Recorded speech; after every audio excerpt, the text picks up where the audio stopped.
From the center of the galaxy and the slow, sloggy internet that we all live with, this is ForceCenter Live Star Wars Questions Edition. I'm Ken Knapsack. I'm Jen Landa. And I'm Joseph Scrimshaw.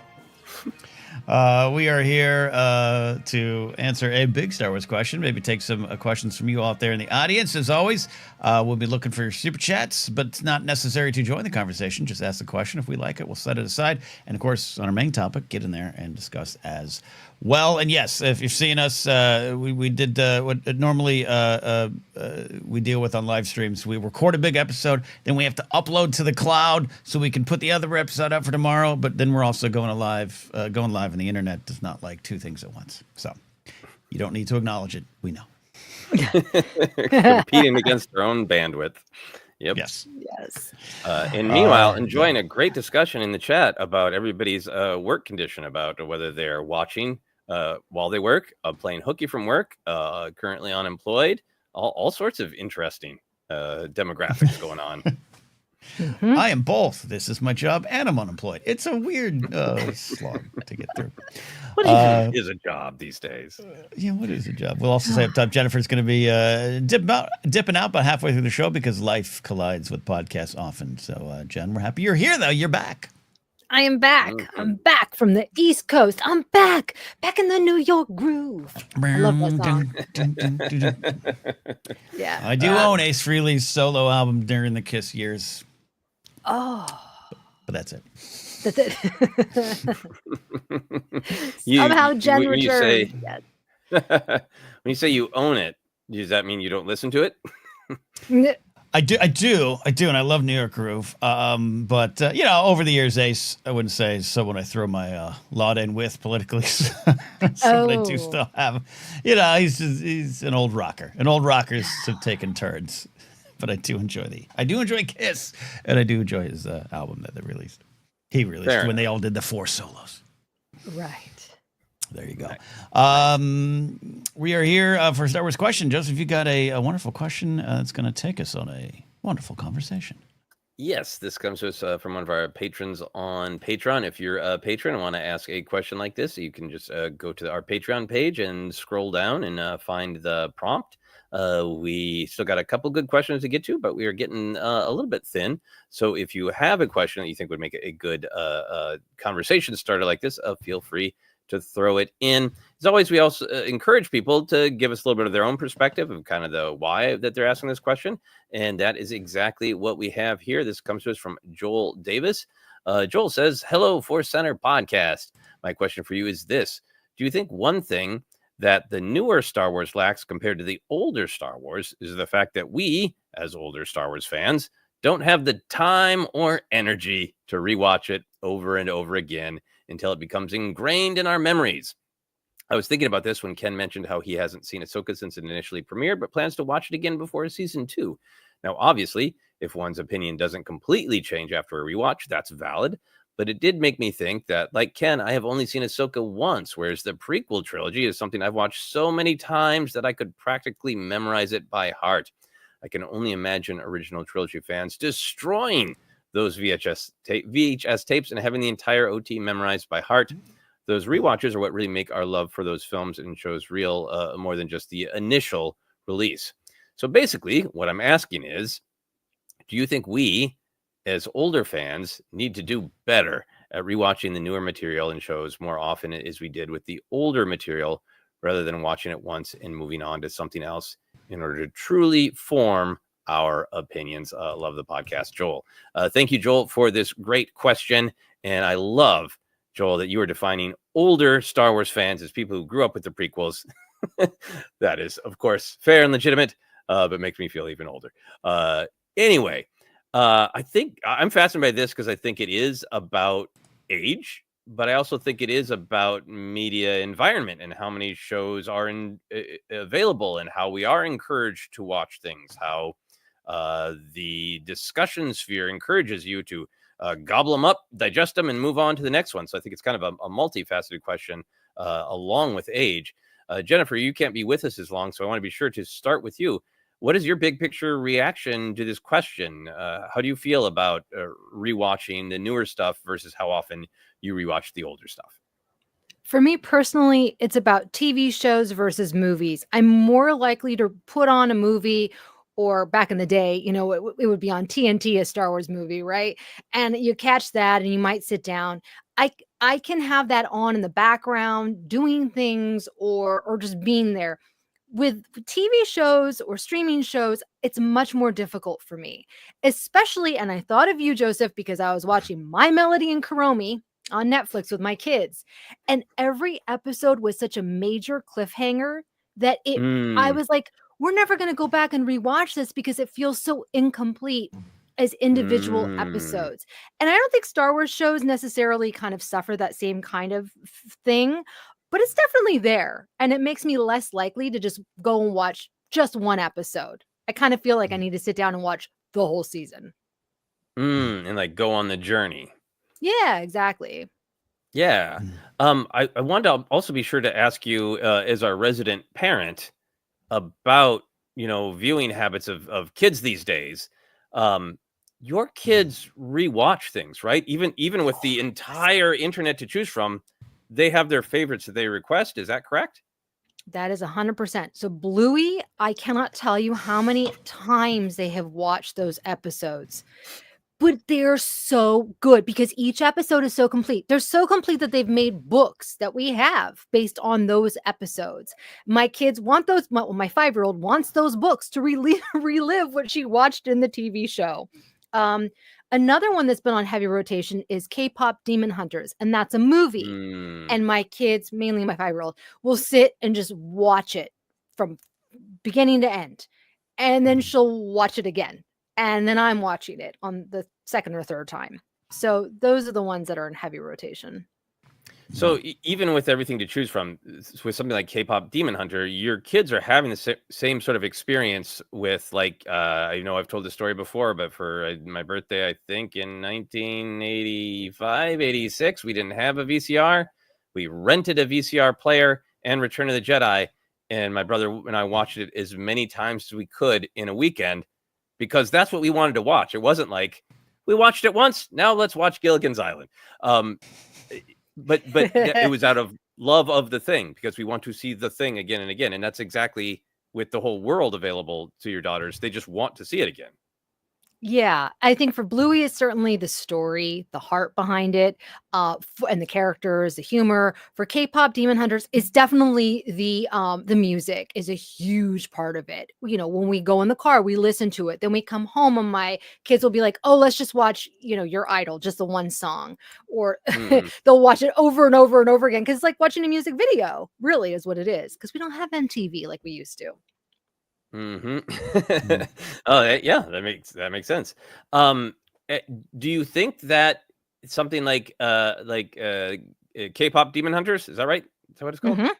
Hmm. Hmm. Do you think something like that it's going to stay in rotation for a while, or do you think it's going to be replaced? Like, when your daughters get older, are they Mm. gonna have the relationship to it that, like, a kid used to have to Phantom Menace? Or is it gonna be like in a month, something else will be the new K-pop Demon Hunter and it won't stay? I think I liken it to a Disney film. Same thing with Hmm. Trolls, the band Back Together, which is also in heavy rotation in our car.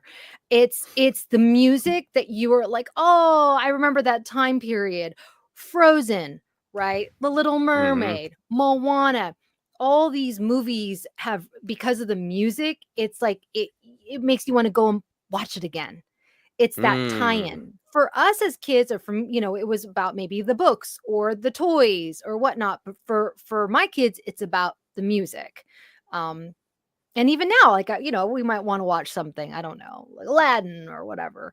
No, they don't like Aladdin, but you get the point. They don't like Yeah, Aladdin. yeah. As your older daughter isn't there, but she's getting older and, she'll be a teen in the coming years. Are you gonna try to instill any sort of viewing philosophy in her to, like, spend quality time with the thing that she loves, or to more embrace the sort of the speed of watch the new thing on Netflix. Now watch the next new thing, and don't sit with it. Are you going to put any finger on the scales of her viewing habits? I feel like she naturally kind of wants to watch things or listen to things on repeat. Right now, she's really into a Roblox game called Dandy's World.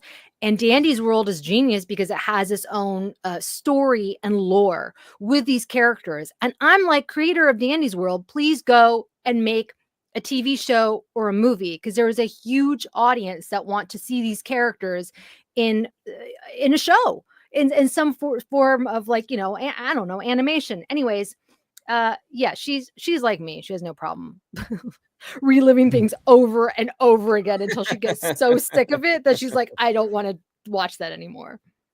Yeah. Awesome. Ken, what's your big picture reaction to this thought starter? Yeah, it's a great thought starter and question from Joel. It goes a lot of different spots, including just time, the way things are delivered. I'm a fan of music and pop music and rock music. I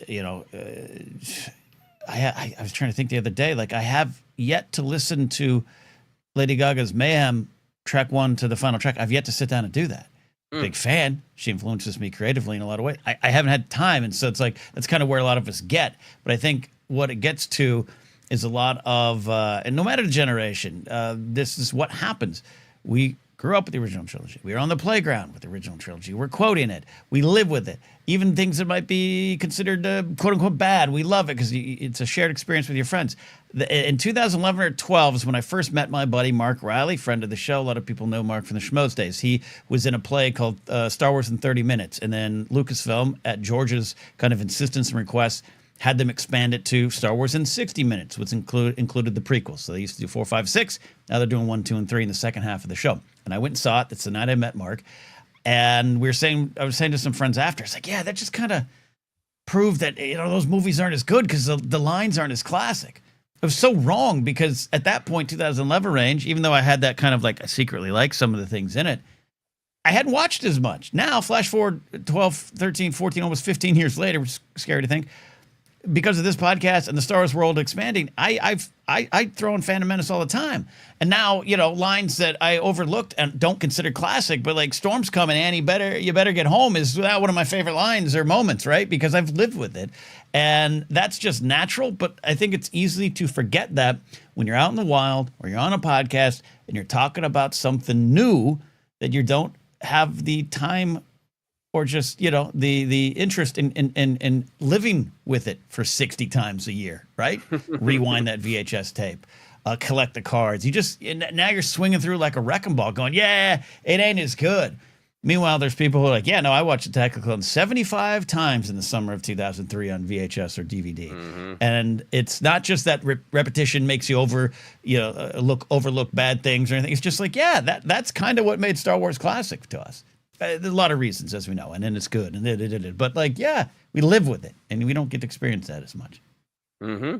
Yeah, I mean, I think some of this question is an age thing, but I think some of it is a choice of how you want to absorb stories and what kind of time you want to make. I mean, for me, mm-hmm. I didn't have access to the Star Wars films until I was in my teens because we didn't have a VCR. And then for me, mm-hmm. it was a sort of special thing of like, I would never, ever in a million years just watch Empire Return of the Jedi. About like every 6 months, I'd be like, I'm going to go on the journey. Mm-hmm, and I would mm-hmm. marvel at how far Luke's going to go. But I watched them on VHS a lot. And the reason was because I absolutely loved the Star Wars world. And there weren't that many books, but the books didn't quite do it for me. The comic books didn't quite do it for me. If I wanted to be in that world, it was going on that 3-movie adventure again. And then when the prequels came out, there's nothing else quite like it. And even when all my friends were like, I understand you were up late last night again with the frozen pizza watching the VHS of Phantom Menace. So I thought we all agreed this was bad. And I'd be like, yeah, it's not great, but it's got lightsabers and I just love the world. And I watched Phantom. I sat there and agreed with people about a lot of the problems and watched it again and again and again. And my love grew from watching it. And it isn't, I know the negative people will be like, you Stockholm syndromed yourself because you wouldn't, you fell in love with your captor, the Phantom Menace.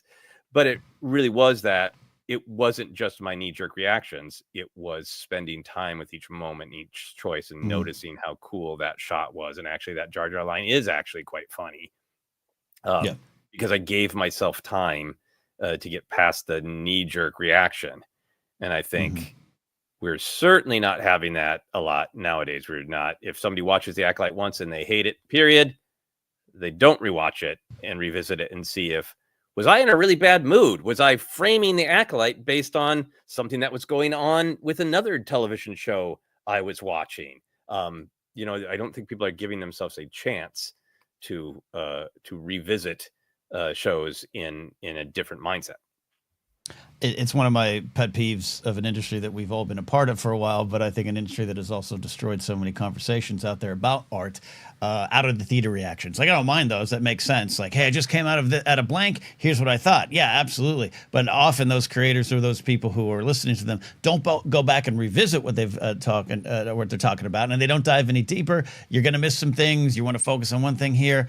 So I do think they're fun. I'm not saying no one should do them or enjoy them, but it just drives me crazy that often I don't feel the opinions are reevaluated after you have time to sit with things. It's one of the reasons we love kind of going the next day or two with some of the things. Or this year we waited 2 days at least to talk about them. So we're going to have time to absorb all those things as well. I think that's important.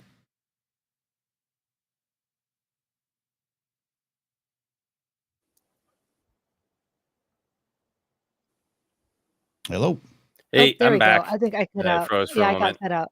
I'm gonna close out my other. Oh, I thought I was just I was on Dagobah just talking. Just getting stony silence.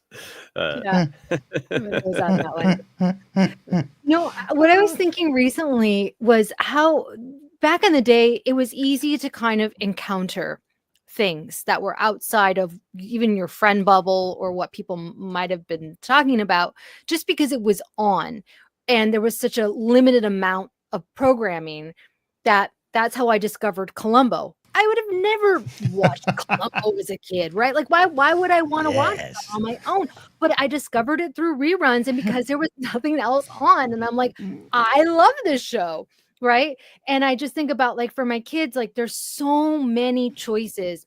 And it's one thing for me as a parent to be like, you need to sit down and watch this. This is a classic, versus them like having no other options and just kind of stumbling upon it. Or like you guys are saying, like maybe you stumble upon a rerun of a movie that you weren't really into, but this time you're in a better mood and you just want to chill. And you're like, you know what? This is actually good. It changes your mind. And it kind of makes me sad that I think it's a concern that we're not really forced to go beyond the things that we like, our own little bubbles, and encounter something new. That I always talk often about my love for Spielberg's War of the Worlds. I love it. I didn't even see it in the theater, and I heard it was bad, right, and all those things, and I got no skin in that critical game about it. It was on HBO every Sunday morning for the longest time, and I had it on to the point where, again, it's not just that you suddenly are blind to any faults, but you're just like, oh, I can't wait for that next part. Oh God, I love when it comes up and knocks the ferry over. Oh my God, I love when my guy Kenny O'Shea from Rescue Me, the ferry pilot captain, and I love those scenes and moments. And it was on, and I got familiar with it and got to spend time with it, and I think that would add value. Yeah, I think that part of it can be this framing that we get from society in general of our job the first time we see a film is to go good or bad. And sometimes we have an emotional reaction to something the first time we see it, and it's just always true. It just doesn't speak to us, or we love it and that will never change. But I think seeing something a second time, when you're freed of the good or bad, makes you watch it in a different way. And I really think it's important to be like, good or bad is great, but I care about compelling. Does it make me lean forward? I make jokes about Gilligan's Island or all the other sitcoms that were on when we were young, and like we really didn't have a choice. That's what was on. Like I didn't watch Three's Company because like I need to know what happens with Jack Tripper. It's what was on, right? Right. But that's still different. Of like if you see War of the Worlds, you would have clicked away if there wasn't something compelling in it for you. Right. And you weren't watching it with the headspace of good, bad, I need to weigh in. You were just watching it of like, does it compel me? Does it make me lean forward? Like, yeah, that's not hate watching it, right? Not doing a hate watch, not doing it's like, yeah, not wrestling with it. Yeah. Before we lose Jen, I want to talk real quickly just about the time factor. Many people have had good comments on this. I'm trying to find the one from Cameron Stewart. I think a lot of this is about quantity. Cameron Stewart says, I do think the quantity makes it hard to rewatch everything, but I'm still rewatching the ones that mean more to me. Currently on my 5th Rebels watch. Seen Ahsoka twice. We'll watch it again soon. Jen, how do you feel about just being like, okay, I love Star Wars. I only have so much time.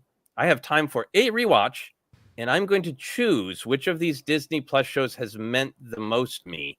How does that change your relationship with it? And if you had just like, if your husband took the kids and went away for a week and you were like, I can rewatch whatever Star Wars I want, what would you rewatch and what would you get out of it? Oh my gosh. You know what I was thinking about is I have a crafting area in my kitchen. And if I had a little TV there where I could watch something while I'm crafting, that would be heaven for me. But what would I watch? I don't know. Like the Acolyte might make me upset for a variety of reasons.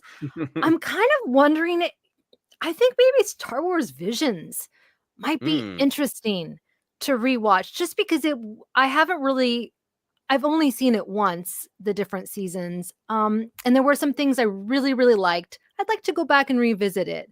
Or certainly like the Clone Wars. That would be fun. But this is a fantasy. It will never happen. I don't have a TV in my crafting space in the kitchen.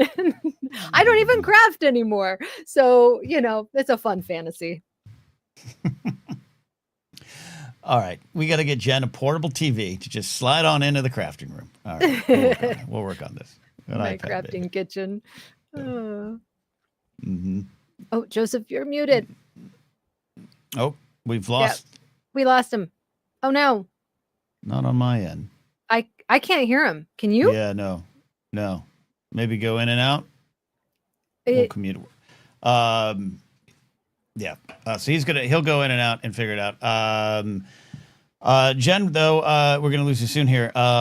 Is there, I want to talk about the prequels versus original trilogy and us being that generation.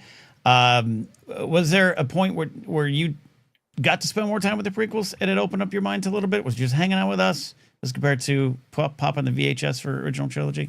Yeah, you definitely made me give it a second thought, not to where we're 2/3 of a podcast. You guys made me maybe appreciate it in a new way where I was like, oh, let me rewatch that scene again. And I was like, oh, actually, this is quite good. And then seeing it through my kids' eyes definitely exposed me to like, oh, now I understand the brilliance of the prequels. And in fact, I was watching a little bit of Attack of the Clones and I'm like, I need to make time to rewatch this again. It's funny because I've watched the OT so much that it's like, it feels complete. I don't need to rewatch it anymore. Now I feel like it's my time to rewatch the prequels and really just absorb it and memorize it and dive into it. I don't know. It's really fun. It brings the adventure that I loved about the OT. It gets me excited about it, is what I'm trying to say.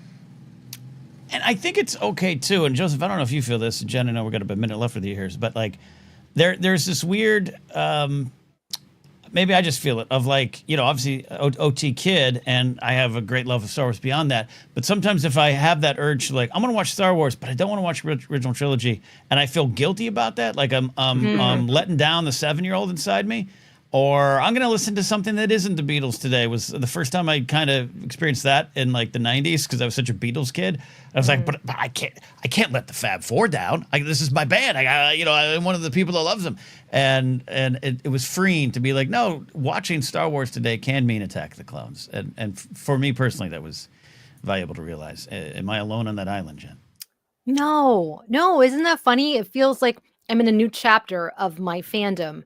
Mm. And I also feel proud that I've come a long way from where the horrible things I used to say about the prequels, which thank God, well, some of it might have been broadcast, but my nastiest stuff, my nastiest things that I said were not. And there was no social media, and I was just spouting it off at somebody, perhaps at a bar. Hot taken. Hot taken. Yeah. There you go.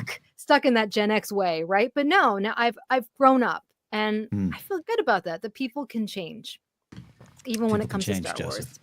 People can change. Am I back? Can you hear me? You are back. Okay, good.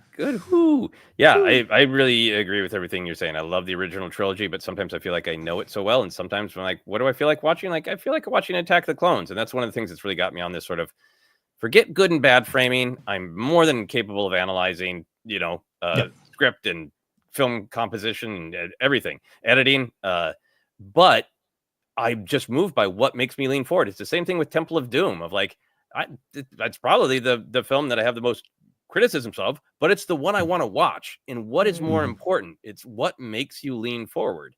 And the kind of same thing with the Disney Plus shows. The one I've rewatched the most is Kenobi.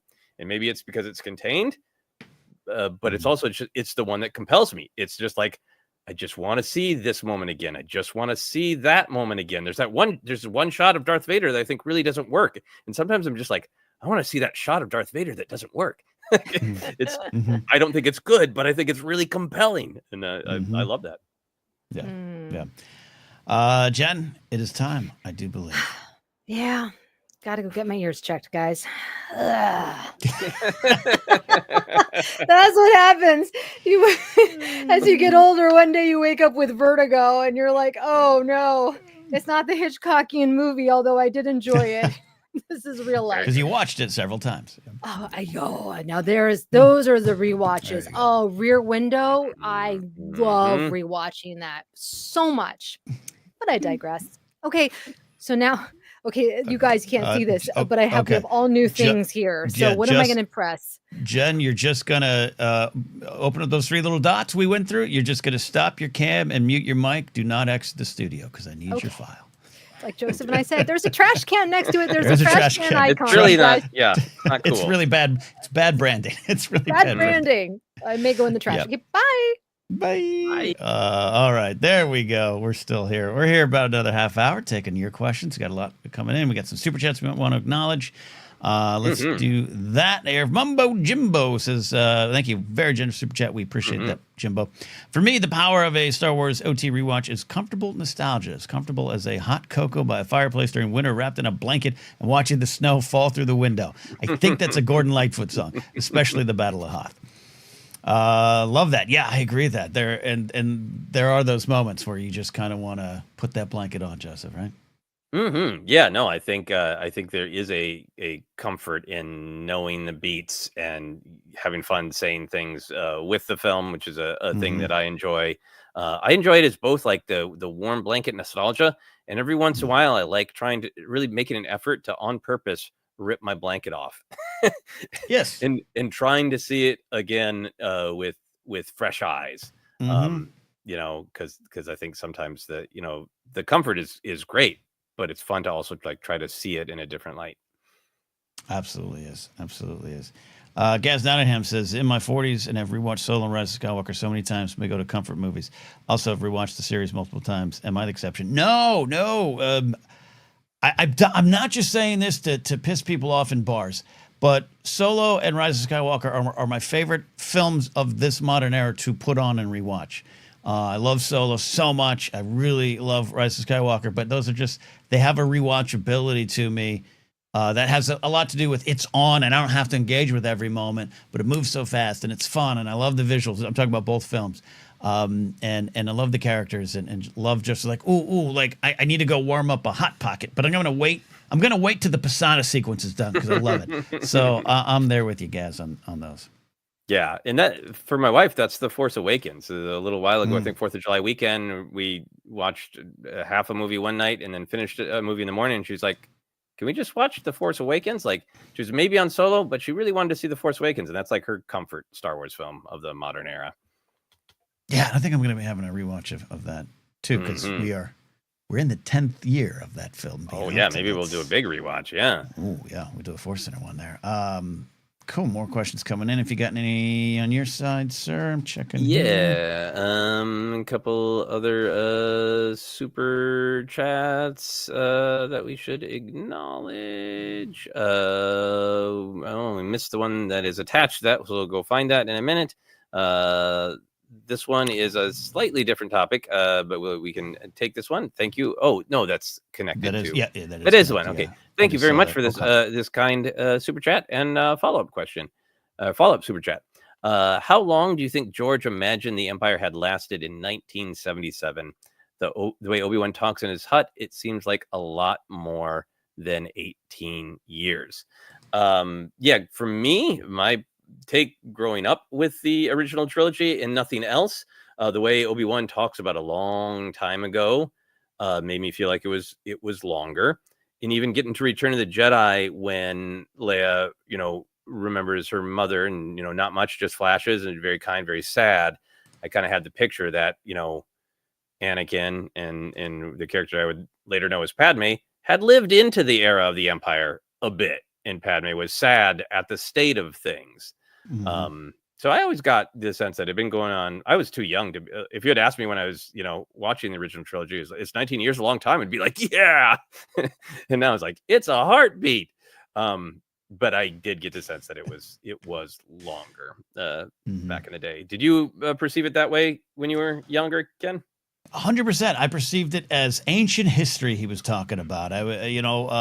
Seeing that in '83, it felt like he was talking about World War I, World War II. But, so at the time for me, that'd be like 40 years or so, right? But I always, so anyways, Gopal, I agree with you there on that.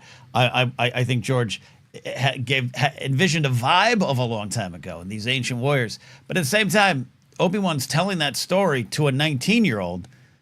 So it's 19 years ago something was going on. They were hanging out only 19 years ago. And I think I personally always overlooked that. So later on, when more things started coming out, or there's more Jedi roaming around and Order 66 survivors and all those kind of things, it's more realistic. And then when I look at our own world, 19 years isn't a long time ago.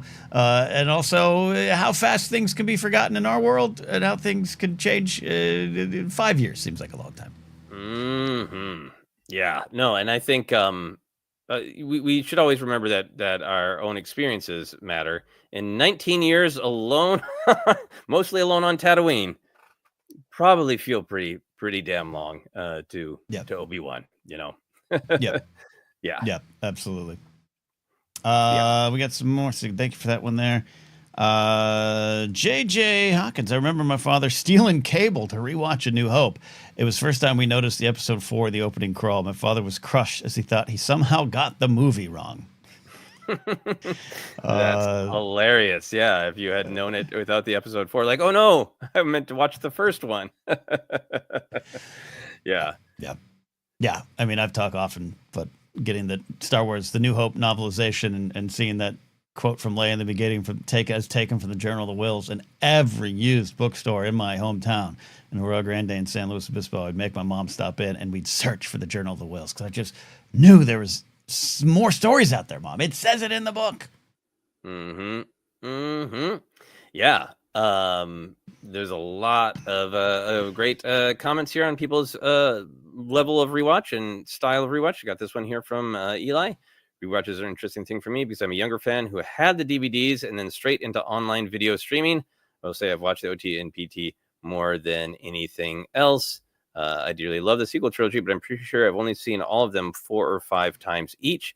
I think that is a lot to do just with like lifestyle too. I mean, for me, I had times in my life where I didn't have as much going on. So I had time that I wanted to fill by rewatching, and I have more desire to rewatch than time in space to rewatch, and I think that's a big factor too. And you make time for it by combining it with other activities like working out, right? Yeah, that's my Ahsoka rewatch. I think this question was asked probably before I actually started. Just started a week or so ago, and And it's been going good, and there's parts that are jumping out to me more, and a lot of parts I see. I've had a weird thing where there's sometimes I'm turned away from the iPad. I can hear it. I have a Bluetooth speaker that goes throughout my home gym, but like I've had some parts where I've only heard it and thought, oh, that's a better scene, and then I've turned around and been like, no, I still don't like that scene because I'm seeing some stuff. So there's things I've liked and there's things I've kind of confirmed that I don't like, but it's been fun to spend time with it. I really got pulled in by the Ahsoka Anakin stuff, the Clone Wars flashbacks, if you will. Really compelling, and knew I liked it then, but I think I like it even more now. So it's been fun. And moving on to Skeleton Crew next, but just finished Acolyte a couple weeks ago too, in the same fashion. It's just fun, and that feels like kind of being a kid again, where it's on and you're in the world. Yeah, Skeleton Crew, I just rewatched with my wife, and I feel like that one has so many acting choices I like, and sometimes that's what I want with rewatches, to just be like, ooh, this is the moment where Jod decides he has to have a talk with Wim. He's trying to walk down the hallway, but the head goes back, and like sometimes I just want to rewatch to just see all those little moments, you know. Someone had asked earlier, you're doing a rewatch of some of the ones you haven't watched as much, but what do you think is your most rewatched, or if you just had a week off and somebody said your only thing this week is to rewatch one Disney Plus Star Wars series, what would you just want to rewatch? What would you be compelled by? I mean, the one that I have watched the most now is Kenobi. Same thing that you. It's something I've been waiting for a long time to see Ewan to step back in the role. I am absolutely moved and inspired by the relationship of Leia with her adopted parents and the generational change that covers.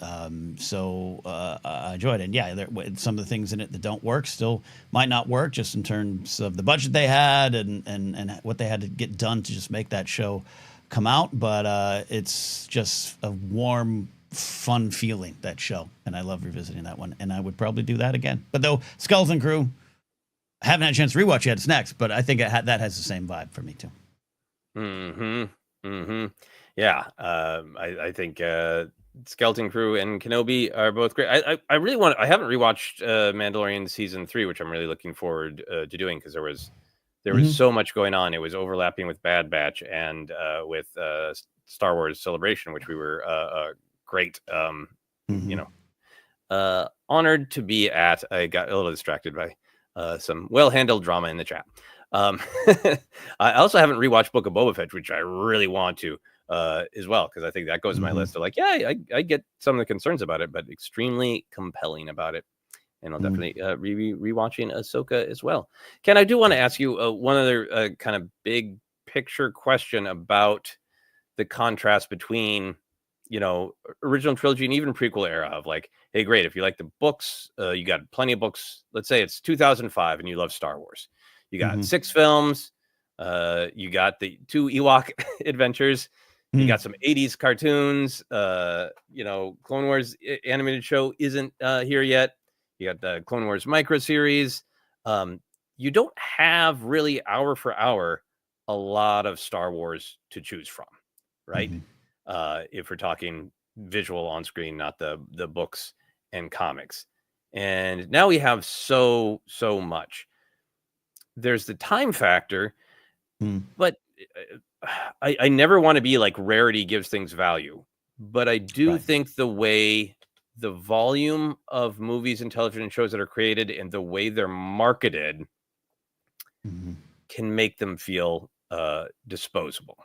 How do you feel about that? Do you feel, I mean, again, I don't want to be like, I don't want anyone to think I'm promoting like a gatekeeping of like, it was only good when you had to walk to the video store and put in this labor and like, you know, when your dad stole the cable. Yeah. It was only good when your dad had to steal the cable. I just mean more that like, it's not just the volume, it's that the billboards are out for this one, then they're out for the next one. And they want here's all the merch, buy everything Fantastic Four. Now we're done with Fantastic Four. Now put up this. It's the pace of the way it's advertised, the pace of the way people are rewarded on social media for talking about it. Yeah. How do you feel about movies and TV shows feeling more disposable because of just sort of the atmosphere of how we digest them as a culture? Yeah, there's something in there that I really connect with. I'm trying to put words to it, of just like there's sometimes an exhaustion. There's some, and it's different from us because this has been our world for 11 years now. Have conversations sometimes with a very exhausted Alex Damon who loves Star Wars, but he lives it. He and Molly live it 24 hours a day at times, or at least it feels that way. And we're in that. Maybe we're 12 hours a day because of other things we do. So and then that's why have not engaged publicly as much, or try to avoid Star Wars conversations. Forget even what they're talking about, but sometimes it feels like I do want to slow it down for myself. I don't want it to slow down for others. This happens like in sports with me. Like I'm a New York Yankee fan, and for a long time we didn't win the World Series. And when we won the first time in '96 in my life, I cried, and it was one of the greatest moments of my life. By 2000, I was like, could they wrap this up? I'm going to dinner, and that's just like how it happens, right? And so I think that's sometimes the effect of Star Wars. And you're talking too about I don't have as much skin in the superhero game as I always say, but like I love Superman. And then it's like, all right, well, we wrapped that up, and now Fantastic Four, like you said, which I saw this weekend, and I enjoyed greatly. So that can it feels like not even business. It feels like the cycle. And so therefore, I will engage with Superman later. I'll come back to it later. I don't know if that's what you're talking about, but I feel it in general there. I think for me, it's just I want to make sure that as a fan, I love the hype. The hype's part of the fun. Part of the fun. Yeah. As I said, I saw Superman at Grauman's with hundreds of people, and they were cheering. And we went and saw Fantastic Four at Alamo Drafthouse, which was fantastic. But it's they have the big Barca loungers, so it's a 63-seat theater, and people didn't cheer as much. And I missed some of the hype. The hype is part of it, but I feel like kind of a responsibility to myself as a fan to say, like, the hype is fun when something new comes out, but when the roller coaster goes up, it's fun. But when the roller coaster goes down, then I don't need to be swept into the next thing. I choose when Superman summer is over for me, and I think that's what's important, is to be like, I want to make time for the things that I love instead of being swept up in the roller coaster and pushed off so quickly from the things I love. I also I'm having strong opinions about distribution as a person who's making an indie horror film. And I do think there's a difference, when there's just sort of a film a week dumped on Netflix, of course you're going to see that. Yep. Oh, Ryan Reynolds made a new funny. Great.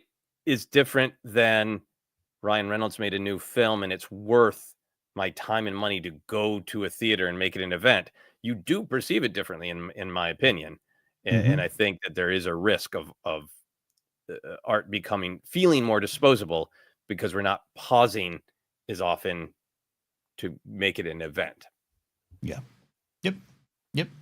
I agree with that. When you do that scroll that every Hat comic has a wonderful joke about, of what are we going to watch? What do we want to watch? It just all feels a little different than back in the day, but it's part about finding the joys in the new world. I like what you said. Superman summer for me still. I'm still going to make it Superman summer.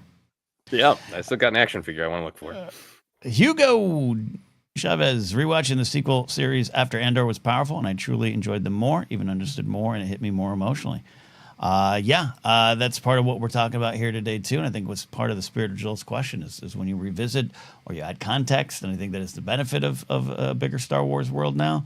It's not just simply around the corner is this. Ahsoka was arguing with Mace right before this happened in Revenge of the Sith. That's fun in a lot of ways, and that certainly expands it. But I think it's the ideas and the spirit, and something else some other story like an Andor will make you think about other parts of Star Wars differently, and vice versa. They all work together. That's the emotional canon we talk about around these parts. So I'm with you. Yeah, no, I haven't done a full sequel rewatch. Rewatched the Force Awakens and really enjoyed it. Really got a lot out of Kylo Ren's story and how it was built. But man, I've always been moved by the Poe Dameron line in Rise of Skywalker of what our mothers and fathers fought for, we won't let die today. When you think of that as, we're talking about Clea and we're talking about Bix. And that's who they are not, Marva. That's who they're not letting down today, Powerful emotional canon. Scob the Empire and Scob the Final Order. Scob evil. Yeah, great questions in here. We're here for about another 15 minutes. So if you've got a question, super chat, or anything, get in there now. I think I accidentally removed one of Eli's questions. I'm going to try to go find it. I apologize. I removed the wrong one. So if you see something there, I'm going to scroll back up and try to find Eli's question. Mm-hmm. Okay, I'm looking for some. We had a lot of great comments earlier on, and I want to find some of those. Here's a good one from Gaz Nottingham. My 7-year-old boy keeps watching the original trilogy and Caravan of Courage. The letter is all we know. We all know. Terrible, but he enjoys Ewoks at the moment. Who am I to judge?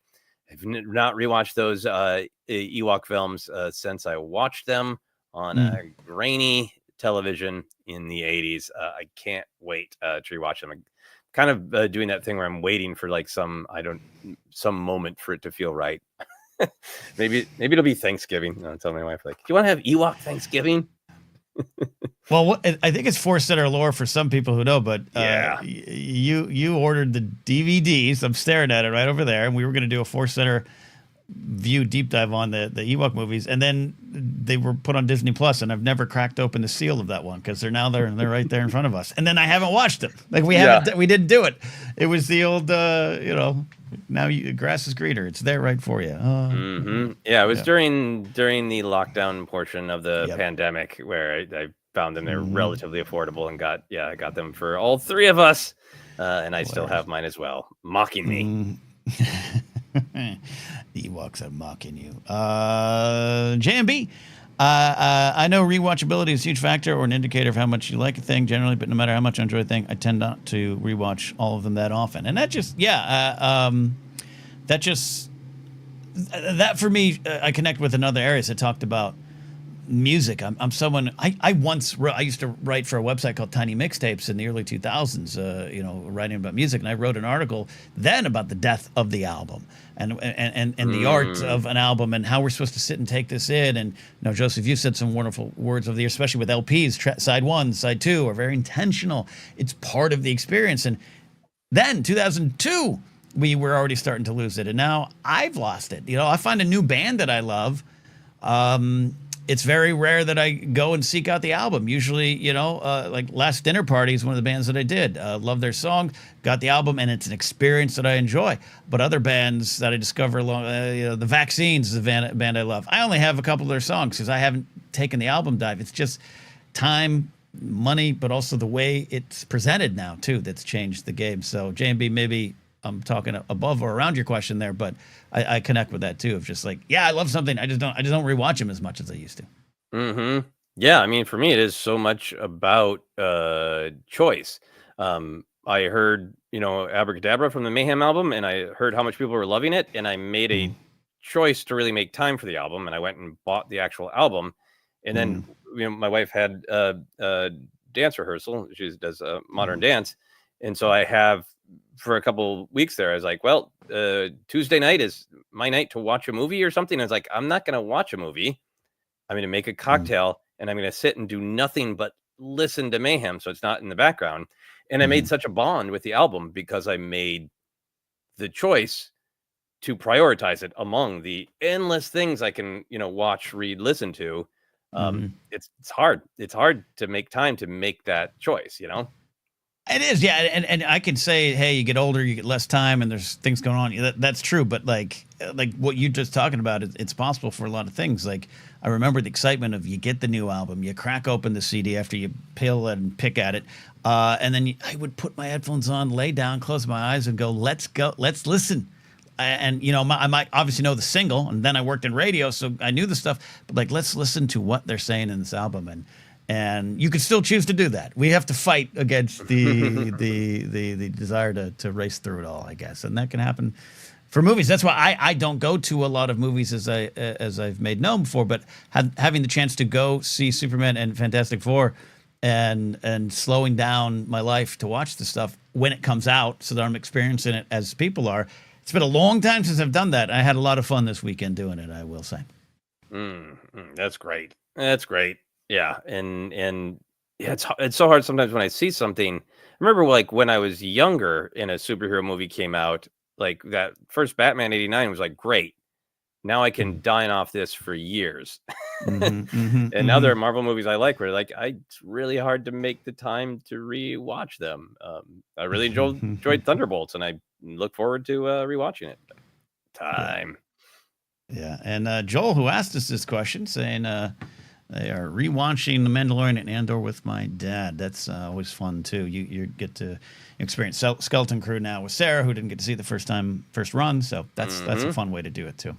Yeah, no, absolutely, and I think I will be definitely. I'm excited to rewatch Ahsoka soon. Yeah, indeed. A couple more minutes here, so if you have any questions, watch it. Watch it. I'm thinking about Watch it. Watch it. Ask away. Justin Nichols saying, out of all the movies and shows, I feel rewatch Kenobi the most. I love sharing that. Joel says it's been fun. My dad loves Grogu. That's amazing. Grogu is a 4-quadrant superstar, as they'd say in the biz. Mm-hmm. Yeah. Pancho Mike has this thought here. I can watch any of the Star Wars movies at any time, yet I rarely put them on consciously. But when I run across one of them playing on TV, I always watch it. The TNT marathons or whatever, if you're in a hotel. My favorite thing is going on the road to do comedy. You check in and, oh my God, TNT's playing Star Wars. Yeah. I'm gonna sit here and just watch it. It's every time. I'm with you, Pancho Mike. Mm-hmm. Yeah, I mean, that is... I've been talking a lot about choice and like with that Mayhem story of making time for it, but Amazon Prime has channels. Like they have a classic Doctor Who channel, and sometimes when it's like I've come home from something late at night and I just want like something to watch, it is nice to be absolved of the choice and just be like, whatever Doctor Who episode is playing is what I'm watching. Yeah, it's there. Joel says, I want to clear. Ken, glad your Ahsoka rewatch has been going well. No, the initial viewing, you were in a grumpy place. So glad this one is more fun. It is more fun. It's more fun. I also don't want to catch anyone on our ForceCenter Discord unawares. There's still some things in it that I have confirmed that I'm still not on board for, but I'm having a ton of fun. So Joel, you're absolutely right, and that's the value of rewatch. Mm-hmm. I'm really looking forward to rewatching Ahsoka because I think there will be things that aren't for me that weren't for me the first time. Or critiques, but what I'm looking forward to is going where all these parts I like. I really want to lean in to them and and savor them even more. And that is definitely happening in some of the moments, especially like I said earlier, Ahsoka and Anakin. Rich stuff. Some of my favorite Hayden stuff. So, that episode is phenomenal. I think I mentioned it on one of our shows recently. Live or die.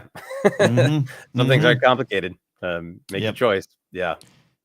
Kind of have a related but other center related question here. Unless you got you started too. So I want to. James Farley asks, "What are some of your favorite non-Star Wars rewatch?" Casablanca's a big one for me.